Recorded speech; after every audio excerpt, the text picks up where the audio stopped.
Buenas tardes, chicos. Hoy espero que estén todos bien.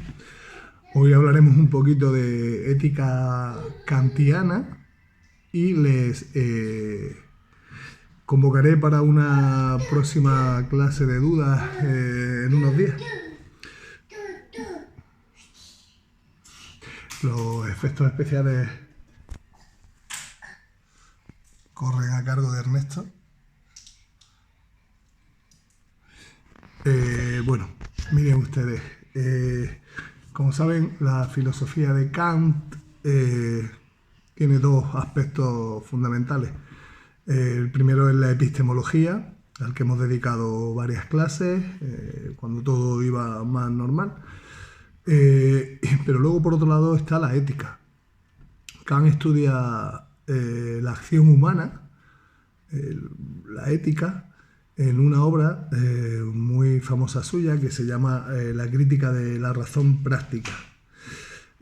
Como saben, el contexto de la obra de Kant es la Ilustración, es el siglo XVIII, el siglo de las luces, y como saben, el lema de ese periodo lo marca el mismo Kant y es sapere aude, atrévete a valerte de tu propio entendimiento, atrévete a pensar, etc.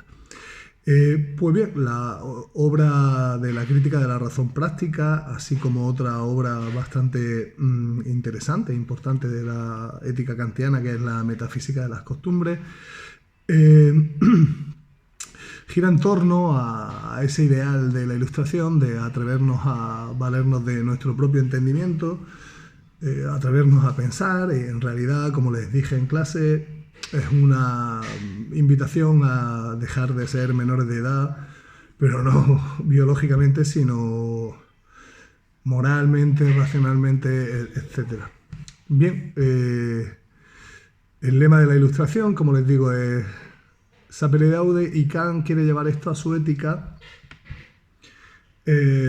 intentando construir unos principios éticos que nos ayuden a ser mayores de edad éticamente. Por lo tanto, a liberarnos del tutelaje de los distintos estamentos y estructuras que habían servido de soporte precisamente a esta historia de tener a la sociedad como menores de edad. Ahí Kant incluye a las monarquías, a las religiones y también a la filosofía como actores que imponían normas morales a la sociedad y la sociedad de alguna manera las obedecía o no.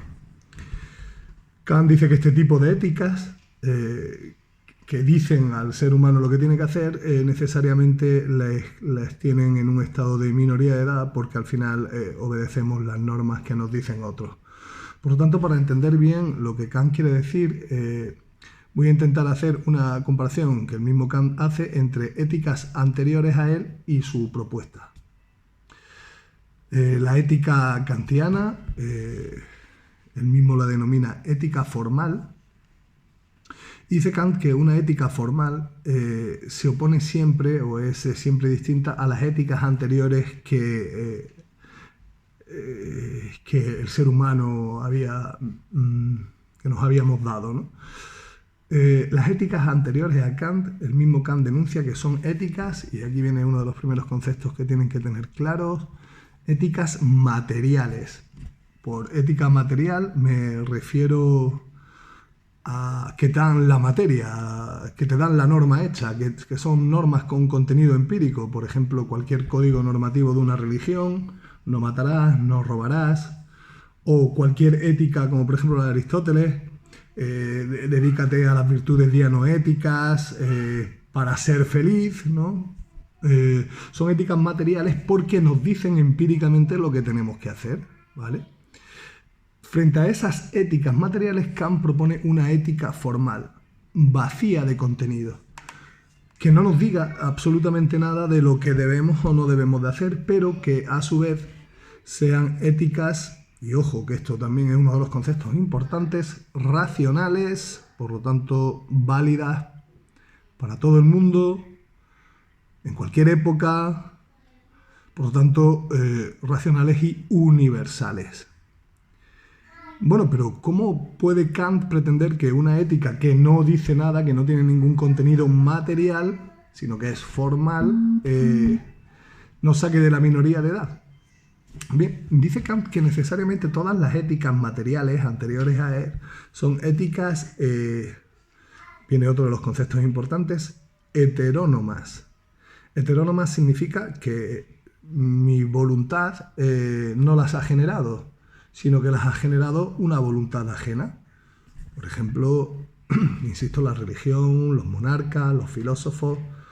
Heteronomía significa, hetero significa lo otro, lo distinto, nomos significa norma, por lo tanto heteronomía significa precisamente esto, que la norma viene de una instancia externa a mi voluntad, ¿vale? El nomos viene de fuera. Kant dice, sin embargo, que su ética formal va a ser una ética autónoma. ¿Por qué? Porque vamos a ser nosotros mismos, cada uno de nosotros, los que construyamos la norma ética. ¿Cómo es posible esto? Bueno, pues precisamente por lo que Kant llama la formalidad de la ética. Paso a explicaros un poquito lo que es la norma formal de Kant, conocido, es quizás la postura ética más importante a lo largo de la historia, conocido como imperativo categórico. El imperativo categórico de Kant dice lo siguiente, seguro que lo recordarán del año pasado: actúa siempre de manera tal que pudieras desear que tu acción se convirtiese en una ley universal. ¿Qué significa esto? Bueno, pues esto significa que lo que tú hagas racionalmente deduzcas qué es lo que desearías que el resto de la humanidad hiciese. Por lo tanto, que la acción que tú haces se pudiese convertir en un acontecimiento, en una ley natural, casi como la gravedad. Piensen en esto un momentito. Esta estructura formal kantiana, actúa de manera que pudieras desear que tu acción se convierta en ley universal, que en realidad no deja de ser la regla de oro de no hacer lo que no quieras que te hagan. ¿Es material? ¿Tiene algún tipo de contenido? La respuesta es no. Si se dan cuenta, es simplemente una estructura para hacer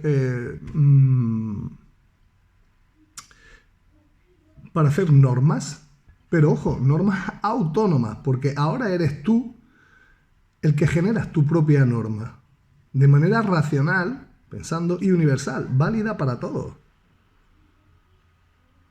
Fíjense cómo este sencillo giro de una ética material, con contenido, a una ética formal, convierte a la norma ya no en heterónoma, sino en autónoma. El concepto autónomo, que ahora lo verán mucho por la tele, por desgracia, que va a pasar con los autónomos, etc. El concepto autónomo significa que uno mismo, auto, genera sus normas, nomos, ¿no? Entonces Kant dice que necesariamente la ética formal deriva en una ética autónoma, irracional.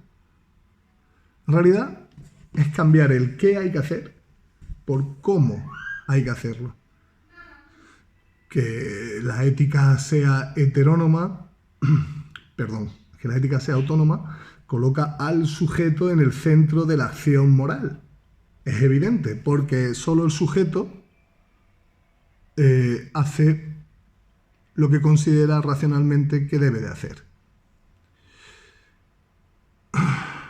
Otra distinción que hace Kant de las éticas anteriores y su propuesta ética es que dice que todas las éticas anteriores, aparte de ser materiales, como saben ustedes que hemos dicho, generan normas heterónomas, ¿vale?, externas a mi voluntad. Y dice Kant que necesariamente eso genera imperativos hipotéticos. ¿Qué significa un imperativo hipotético?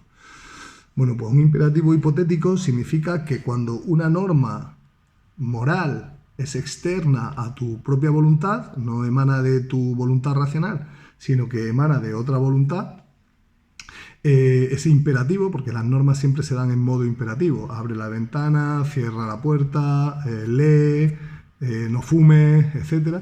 Ese imperativo se convierte en hipotético. ¿A qué me refiero? Pues que son imperativos que, como son ajenos a nuestra propia voluntad, siempre los cumplimos en función de una hipótesis que va después del imperativo. Y me explico, por ejemplo, los códigos normativos, los códigos legales, en realidad son todos hipotéticos, porque lo que nos vienen a decir, por ejemplo, piensen ustedes en el tablón de las normas que tenemos en clase colgadas, eso es meramente imperativos hipotéticos. La hipótesis no se ve, pero está ahí. Por ejemplo, no salir de clase entre horas. Si nos damos cuenta de esa norma, ustedes, que se externa la voluntad, para obligarlas a cumplirlos, ponemos una hipótesis que no está en la norma, pero que evidentemente actúa de celos, en sentido griego de final, ¿no? De finalidad de la norma. Es no salgas entre horas o, y esa sería la hipótesis, te pongo un negativo. No robes en el Mercadona, robar está mal, o irás a la cárcel. Matar está mal, o irás a la cárcel, o no irás al cielo. ¿Por qué siempre colocamos esas hipótesis que son invisibles al juicio moral, pero que actúan de manera insoslayable en cualquier norma? Pues porque derivan precisamente de toda esta estructura ética que Kant está criticando. No podemos pretender que una norma que es externa a mi voluntad se cumpla de manera interna a mi voluntad. Solo si yo me doy la norma, ese imperativo se convertirá en lo que llama Kant imperativos categóricos. ¿Qué se refiere Kant a un imperativo categórico? Pues piénsenlo. Si mi ética es formal y por lo tanto actúo de manera que mi acción racionalmente pudiera desear que fuese universal, si yo cumplo esa norma, ese imperativo, que es autónomo, que emana de mi propia voluntad, automáticamente el imperativo ya no tiene ninguna, si lo piensan ustedes, ya no tiene ninguna hipótesis escondida, por decirlo de alguna manera. Yo no actúo correctamente por no ir a la cárcel, o no actúo correctamente por ganar el reino de los cielos, sino que dice Kant que el que actúa así, actúa únicamente movido por respeto a la moral, por respeto al deber. Y ese respeto al deber hace que desaparezca cualquier hipótesis del imperativo. Actúa de manera que tu acción se convierta universal. ¿Para qué lo harían ustedes? ¿Qué beneficio hay? Ninguno. Por lo tanto, si actúas así, el imperativo se convierte en lo que Kant llama imperativo categórico. Categórico significa que cuando uno actúa así, está actuando de manera moral y no guiado por ninguna hipótesis como que no nos ponga negativos, no ir a la cárcel, ganarse el reino de los cielos, etcétera, etcétera. Tener salud, ser feliz, como decía Aristóteles. Espero que hayan comprendido esta pequeña explicación. No he querido extenderme más de un cuarto de hora, entre otras cosas porque es una prueba. No sé si subiré esto al YouTube rápidamente. Y espero que les sirva de algo. Pronto conectaremos para solucionar dudas y tener una clase en vivo. Un saludo.